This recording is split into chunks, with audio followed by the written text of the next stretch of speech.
I can't believe I have shut off to listening to some sci-fi. Gentlemen, please, I don't want to be here either. I mean, who wants to waste their time with stuff and nonsense? Some preposterous story about time travel. Mr. Editor, do you genuinely believe he's built a time machine like he says he has? No, it's probably a load of old cobblers. But whether it's real or not, I smell a story. And as the editor of the Woking Examiner, it's my job to give my readers a ripping yarn. Well, the science behind it is theoretically possible. I don't care about science because my readers don't. People are tired of experts. They want to read about people. Heroes and villains, not particles and farticles and what have you.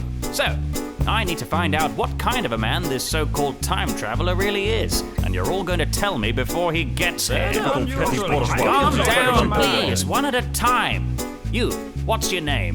It's Philby, sir. Philby, eh? How do you know our host, Philby? Tell me everything. Well, sir, it all happened in this very room. Mine is a terrible story, make your blood run cold it will. 'Twas a year ago on a stormy night, when the hour was late and the moon was bright. Our host extended me an invitation to beyond the veil. He called me round 'cause he knew that I believed in ghosts and stuff. And on the table where we sat, the Ouija board was laid out flat. And I hoped that we might contact my sweet Harriet, my one and only love. My dear departed Harriet.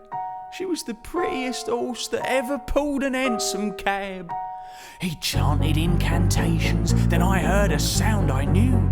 The eerie clop, clop, clopping of four ghostly little hooves. The glass moved on the Ouija board, the name was crystal clear.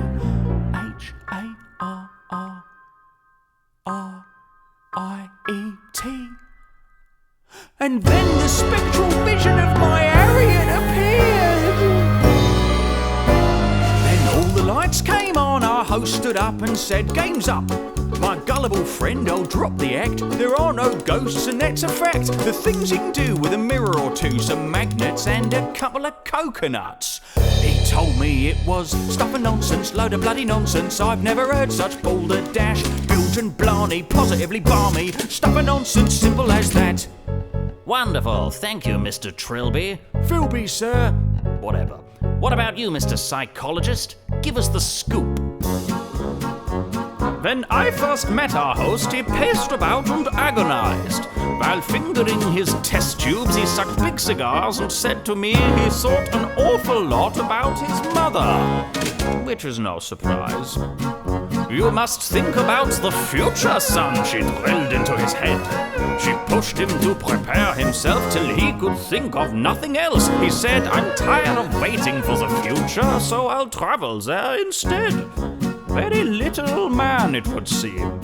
I tried to tell him that her words were purely metaphorical, but still he seemed to treat her like some kind of Delphic oracle. I said, "I don't believe your mother means for you to build an actual time machine." But he said that was stuff and nonsense, lot of bloody nonsense. I've never heard such balderdash. Bilge und blarney, positively balmy. Stuff and nonsense, simple as that. Wonderful, fantastic. I'm really starting to get a picture of the man. What about you, Mr. Communist? What do you think? I will tell you what I think. If he has built a time machine, then I will eat my hat. His motives are quite clear to me, for he is petty bourgeoisie. He wants to use this fiction to take power from the proletariat. He'll say that in the future all the markets will be free. He'll say the left will go berserk, that communism will not work. He wants to keep means of production in the hands of bourgeoisie elite. He'll say that he was guided by his conscience, but that is, how will you say, stuff and nonsense? Exactly! Stuff and nonsense, lot of bloody nonsense. I've never heard such balderdash. Bilge and blarney, positively balmy. Stuff and nonsense, simple as that. I have it. A sensational portrait of this so-called time traveller. He's a cruel and evil, most deceitful man who likes to frighten people. Health professionals uncovered weird obsessions with his mother. Mercenary and avaricious, highly queer and quite suspicious, practicer of mischief most obscene. And he says he's built a time machine.